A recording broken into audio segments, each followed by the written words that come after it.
Hello friends, this is the third video in a series showing easy ways to customize your own knives.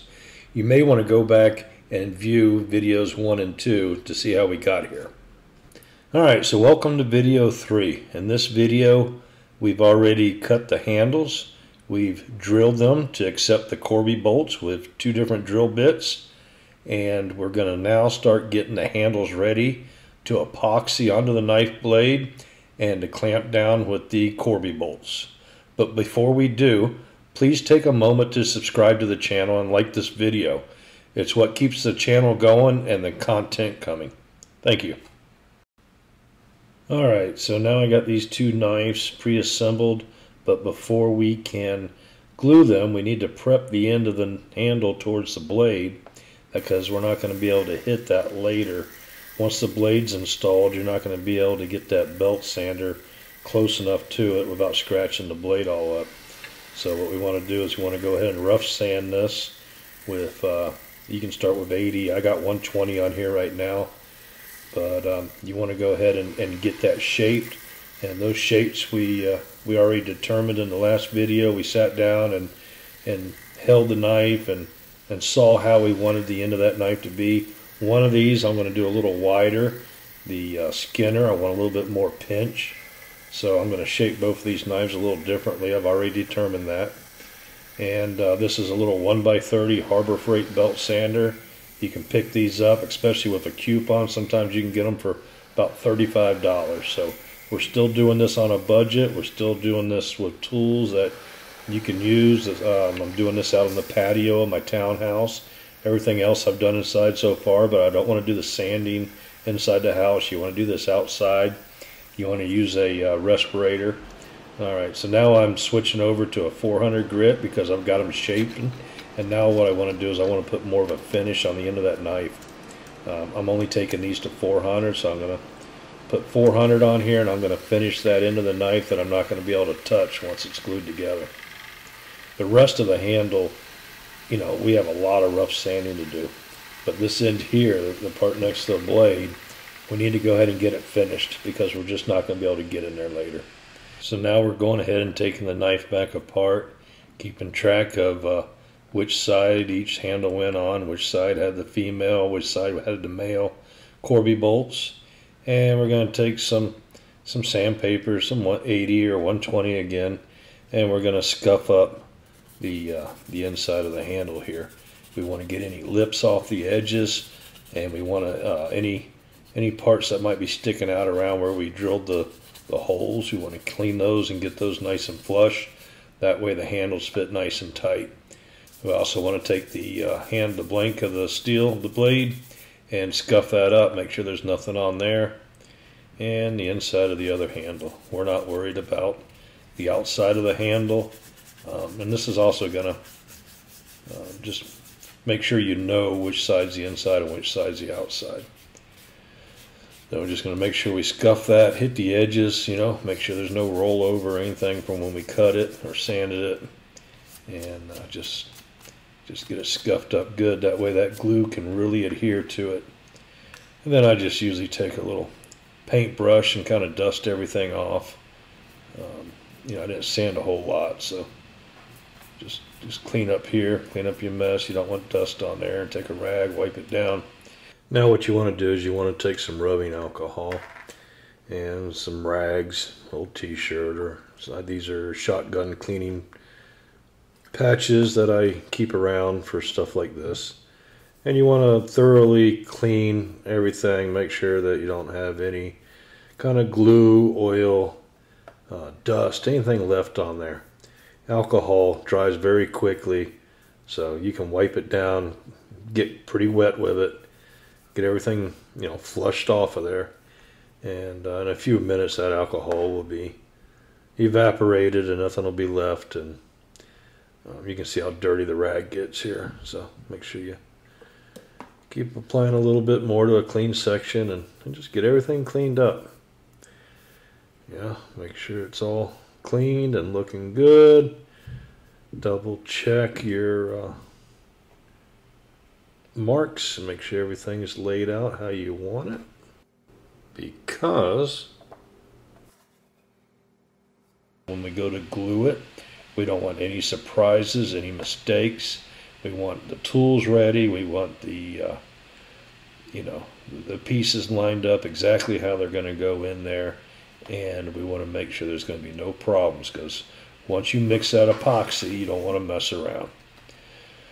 So once we do that, we're just going to take everything and push it up out of the way a little bit and make sure we have some cardboard laid down. And we're just going to use a piece of cardboard, and we're going to take this clear weld for a JB Weld, and we're going to take the epoxy. One's a hardener, one's epoxy. So we're going to take the epoxy, and I don't cut the tips. I take the whole lid off. It makes a better seal down the road. It's expensive when you buy it this way, but you get a lot, so don't waste it. Make sure you got the seal in there and everything. And just make you a nice little puddle. It's 50-50. You can buy these in different applications. I buy it this way, so I got plenty to do, plenty of knives. But you make you a nice little puddle, and that's how you're going to measure it. You're going to put a second puddle right next to it, and you're going to have to stir it together. So I just take some cardboard. That's not the nicest piece. This is a cracker box. I'm just going to take a few pieces of cardboard, cut them up, fold them in half, and make some little miniature stirring sticks out of them. Go ahead and make you half a dozen of these. If you're doing multiple knives or a lot of glue, just it doesn't hurt to have a bunch of them around. This works better than a Q-tip or a straw or anything. Alright, so now we're going to take our hardener, and we're going to try to make an equal size puddle next to it. It might not look equal size in here because it hasn't had time to spread out like the other puddle, but it is. It's pretty much about the same amount. If I was to let it sit for a little bit, both sides would be about the same. So now here's how I do it. I take and I push down hard against the cardboard, and I just start stirring it together like this. Some people do it much different, but this has always worked best for me. If it's epoxy, if it's Bondo, or any two-part thing, I just take the stirring stick, push down, and twist. I go clockwise for a little bit. I go counterclockwise a little bit. Reach out to the outside of the puddle here and start, scraping it back towards the middle, and then I'm ready to start applying. Now what we want to do is we're going to install the female side of the Corby bolt from the outside. So we want to fill those holes with epoxy, because when we put that Corby bolt in there, we want it to be completely bedded in, no gaps. Alright, and we need that glue to fill up any gaps that would be in there. I got these pretty tight, so they're not going to fall out, so I can just lay that down like that. Take my blade, double check everything again before I put it together. I want everything to be put together perfectly. So check it. Yep, everything lines up perfectly, and it's going to work out better. So the two outside ones are a little loose, so I'll go ahead and let them come out. And now I'm just liberally putting a good coat of this epoxy on there. We're not going to do the knife blank. We're just going to put enough on the handle, and that'll take care of it. Don't worry about if you get some off the edge. We're going to clean that up later. Now you can take the knife blank, stick it on there, make sure it goes down on there. Push in your other two female Corby bolts. Make sure they pop through the knife. Get everything lined up. Yep, you're going to get some of this glue on your fingers. You can wear gloves if you want, but it makes it hard to handle the small pieces. So get them pushed in, make sure they're protruding through the blade. Might have to tap them with a hammer if they're being a little stubborn, because now they got the resin on them.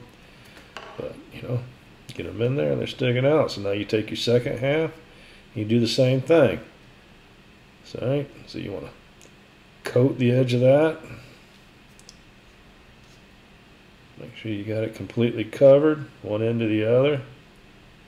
It's going to stick because we already scuffed everything up good. We already cleaned it with the alcohol.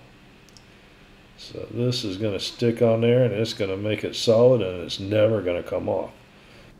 Okay, so now what we want to do is we want to go ahead and fill the bolt holes from the back side and make sure we get epoxy in there just like we started out on the other side.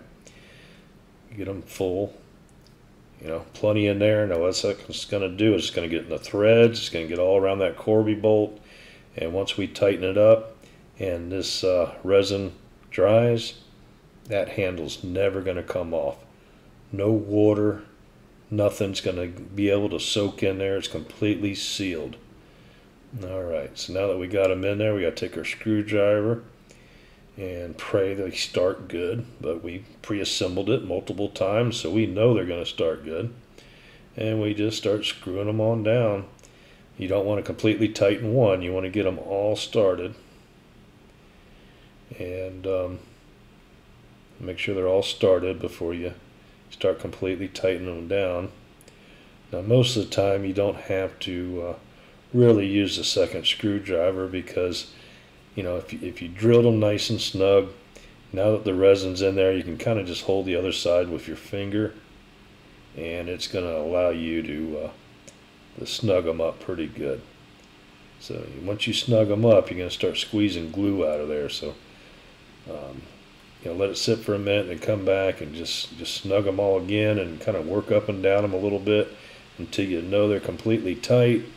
And sometimes it's awkward. It's going to get away from you just like it did there. But that's why you're going to keep that alcohol rag handy close by. It's going to let you clean your tools, let you clean your fingertips, and get right back in there and finish the job. Because you definitely can't walk away from it. You need to get this stuff tightened up and snug and where it's going to be. And then you can start getting everything cleaned off the blank. And what I like to do is I like to take the rag and kind of push that resin in the cracks and around the Corby bolts and make sure I have no air gaps anywhere. That way when it dries, like I said, it's going to be completely watertight, and that handle's just going to last forever.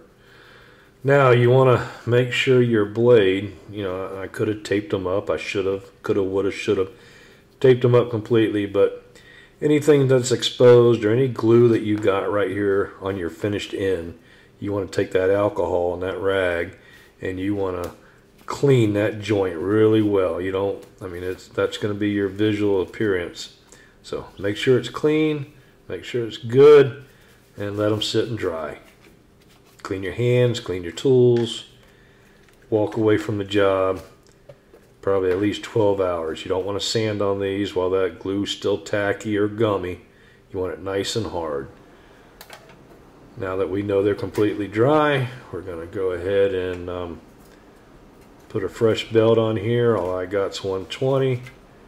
Put it on my, once again, my little Harbor Freight 1x30, less than $50. Cheaper than that if you got a coupon belt sander that I've had for 10 years. And it's worked beautifully and never given me one bit of problem. So first thing we're going to do is we got to start sanding off those Corby bolts that are sticking out. And you don't want to sit there on one of them because that thing will get so hot it'll burn your epoxy that you just put in there. So work between them, a couple seconds on each one.